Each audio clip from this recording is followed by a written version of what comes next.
बीदर शहर के श्री जगन्नाथ मंदिर श्री कृष्णा चैतन्य ट्रस्ट ने रविवार 19 जुलाई 2026 को बड़ी श्रद्धा और उत्साह के साथ श्री जगन्नाथ रथ यात्रा महोत्सव का आयोजन किया है।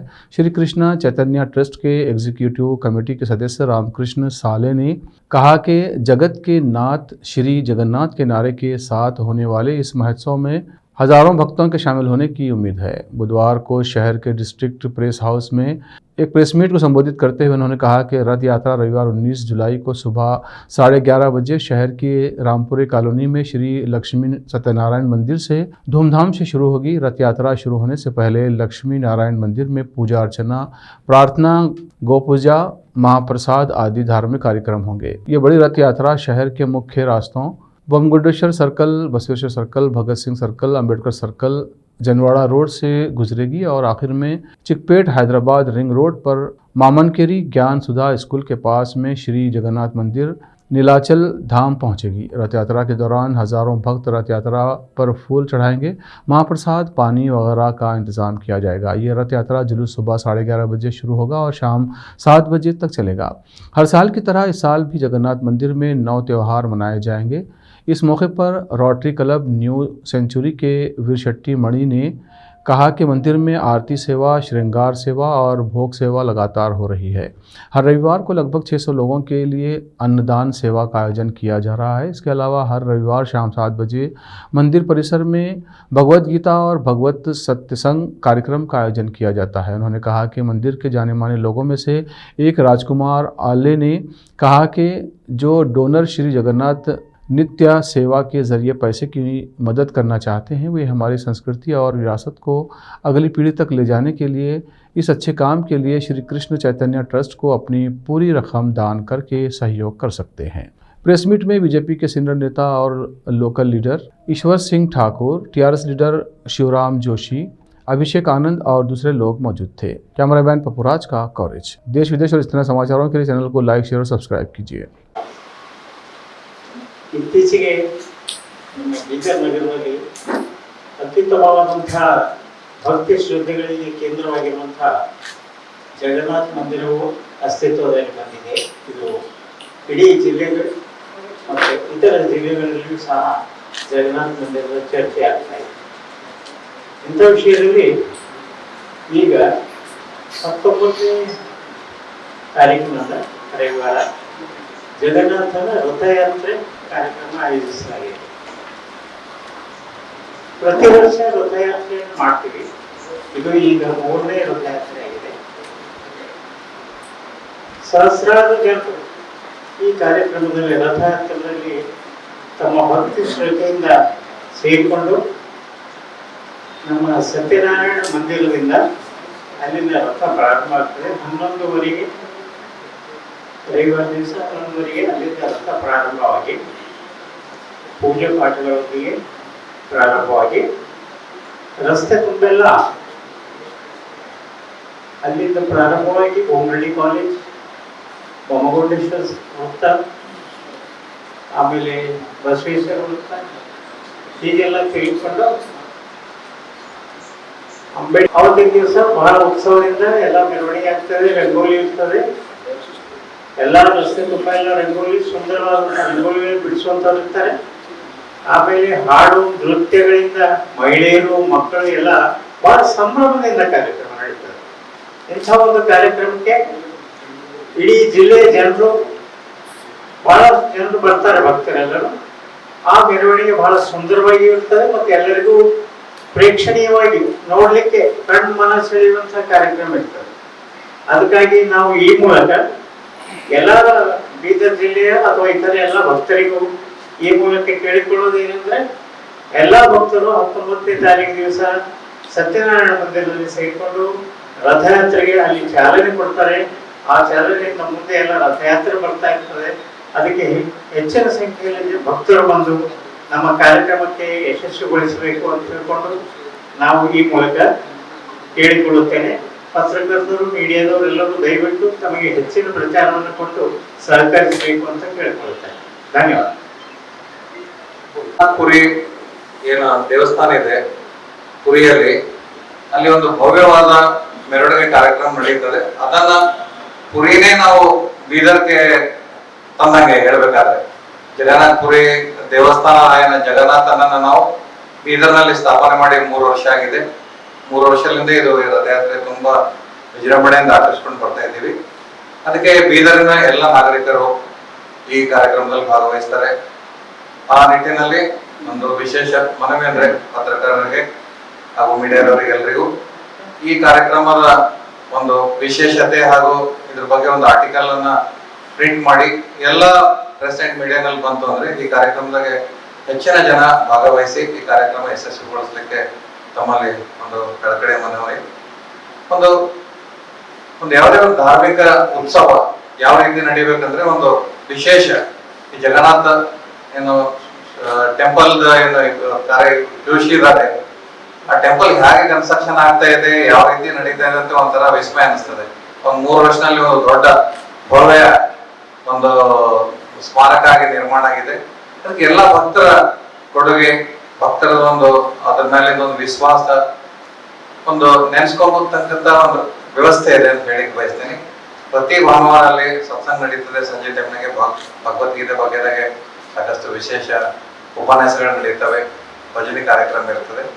ಅದಕ್ಕೆ ಎಲ್ಲ ಬೀದರಿನ ಭಕ್ತರಲ್ಲಿ ಇನ್ನೊಂದು ವಿಶೇಷ ಮನವಿ ಅಂದ್ರೆ ಪ್ರತಿ ಸಂಡೇನೂ ಆ ನೀಲಾಚಲ ಧಾಮಕ್ಕೆ ನಾವೆಲ್ಲ ಬಂದು ಜಗನ್ನಾಥನ ದರ್ಶನ ತಗೋಬೇಕು ಅಂತ ಹೇಳ್ತಾ ಈ ಒಂದು ರಥಯಾತ್ರೆಯಲ್ಲಿ ಹೆಚ್ಚಿನ ಸಂಖ್ಯೆಯಲ್ಲಿ ಭಾಗವಹಿಸಿ ಈ ರಥಯಾತ್ರೆಗೆ ಒಂದು ಶೋಭಾಯಾತ್ರೆಗೆ ಒಂದು ತಮ್ಮೆಲ್ಲರ ಸಹಕಾರ, ತಮ್ಮೆಲ್ಲರ ಒಂದು ಭಕ್ತಿ ಭಾವದಿಂದ ಅದರಲ್ಲಿ ಮಿಂದ ಹೇಳ್ಬೇಕಂತ ಹೇಳಕ್ಕೆ ಒಂದು ಕರೆ ಕೊಡ್ತಾ ಇದ್ದೀನಿ.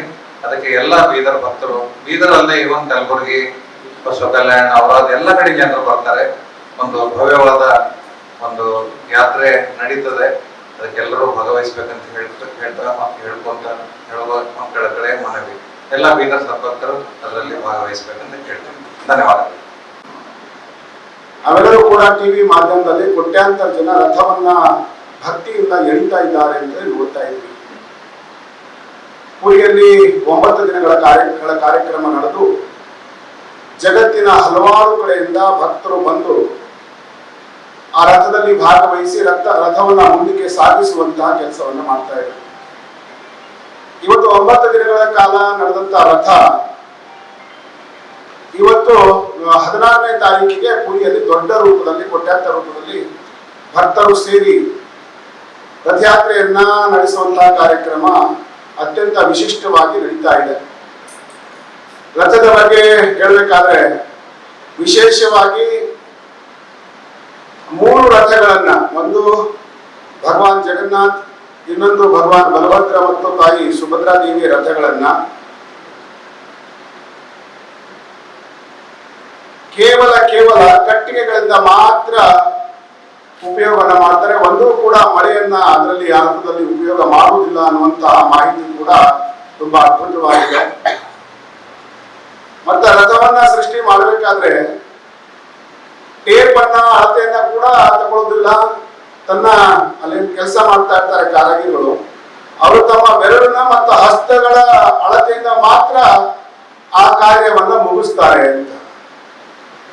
ಮತ್ತು ರಥದ ಕಟ್ಟಿಗೆಯನ್ನ ಯಾರು ಕೂಡ ಕೊಡಂಗಿಲ್ಲ, ಯಾರು ಕೂಡ ತರಂಗಿಲ್ಲ.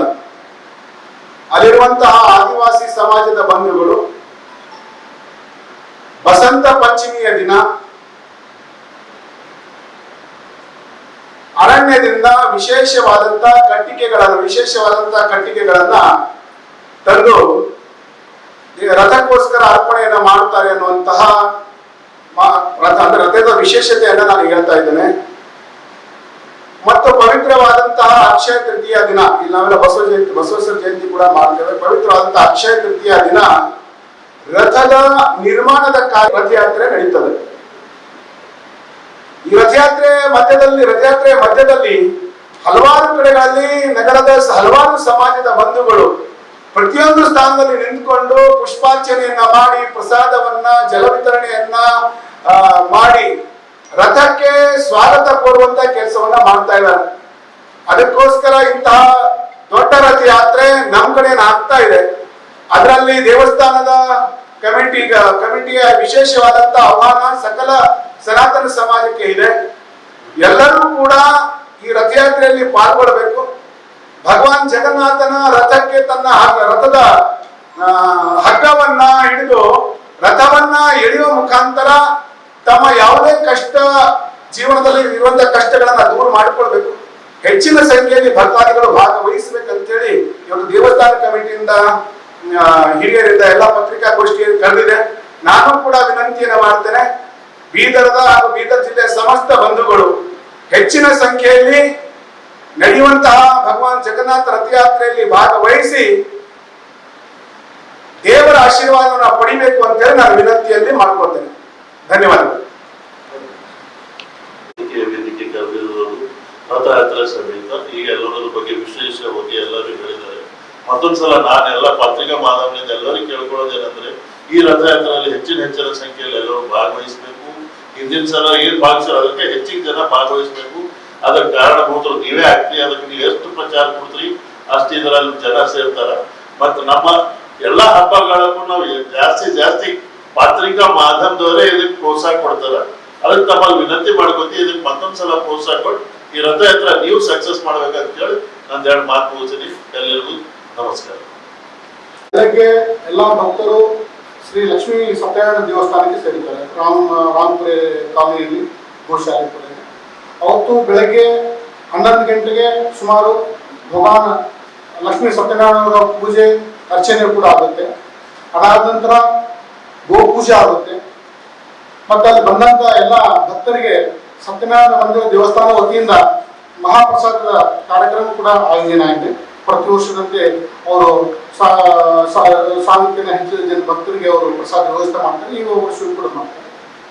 ಗೋ ಪೂಜೆ ಮಾಡಿ ಭಗವಾನ್ ಜಗನ್ನಾಥನನ್ನು ರಥದಲ್ಲಿ ಅಲಂಕೃತ ರಥದಲ್ಲಿ ಕೂರಿಸಿ ಅಲಂಕಾರ ಮಾಡಿ ಗೋ ಪೂಜೆ ಮುಖಾಂತರ ರಥೋತ್ಸವ ಚಾಲನೆಗೊಳ್ಳುತ್ತೆ. ರಸ್ತೆಯ ಉದ್ದಕ್ಕೂ ಕೂಡ ವಿವಿಧ ಸ್ಥಳದಲ್ಲಿ ಭಗವಾನ್ ಜಗನ್ನಾಥನ ಪುಷ್ಪಾರ್ಚನೆಯಿಂದ ಸ್ವಾಗತ ಮಾಡಲಾಗುತ್ತೆ.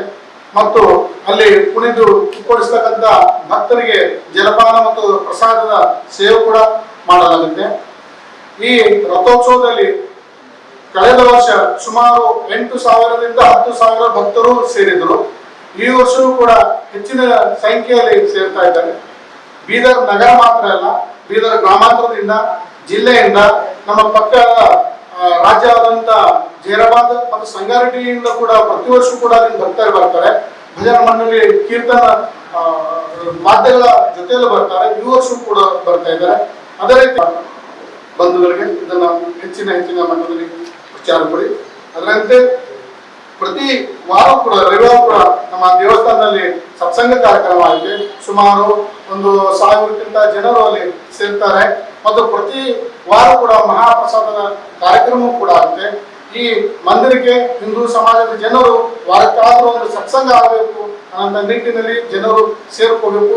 ಹೆಚ್ಚಿನ ಸಂಖ್ಯೆಯಲ್ಲಿ ನಮ್ಮ ಜನರು ಒಂದು ಭೌತಿಕ ಶಕ್ತಿಗಳಲ್ಲಿ ತೊಡೋಕ್ಕಿಂತನೂ ಆಧ್ಯಾತ್ಮಿಕ ಶಕ್ತಿಗಳಲ್ಲಿ ಅಟ್ಲೀಸ್ಟ್ ಒಂದು ವಾರಕ್ಕಾದ್ರೂ ಜನ ಸೇರಬೇಕು ಅನ್ನೋಂಥ ಮಾತನ್ನು ಈ ಮಾಧ್ಯಮದಿಂದ ನಾನು ಹೇಳಬೇಕು. ಹರೇ ಕೃಷ್ಣ.